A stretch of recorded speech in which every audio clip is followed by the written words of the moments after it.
Cette guerre au Moyen-Orient risque également d'avoir des conséquences sur une autre guerre, celle qui touche l'Ukraine. Lundi déjà, Volodymyr Zelensky s'est déclaré préoccupé par un possible manque de munitions pour les systèmes de défense aérienne. Mais le président ukrainien a un atout. Bonsoir Lola Colomba. Bonsoir Estelle. Il offre l'expertise de son pays en termes de drones et surtout d'intercepteurs de drones. Oui, exactement. Il l'a annoncé à Volodymyr Zelensky hier sur le réseau social X. Les États-Unis demandent son soutien pour se protéger contre les drones iraniens.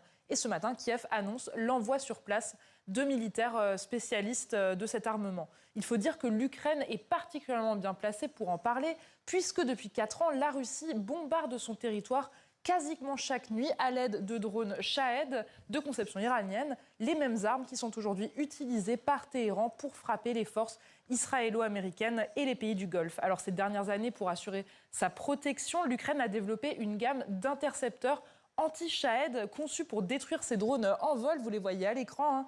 Ils sont considérés, Estelle, comme étant parmi les plus avancés au monde. Donc pour Kiev, cela pourrait être une monnaie d'échange. Exactement, parce que Volodymyr Zelensky, il a besoin en échange des missiles PAC-3, utilisés par les systèmes patriotes qui sont les seuls capables d'abattre un autre danger vital pour l'Ukraine. Ce sont les missiles balistiques russes. Écoutez la déclaration du président ukrainien, c'était mardi.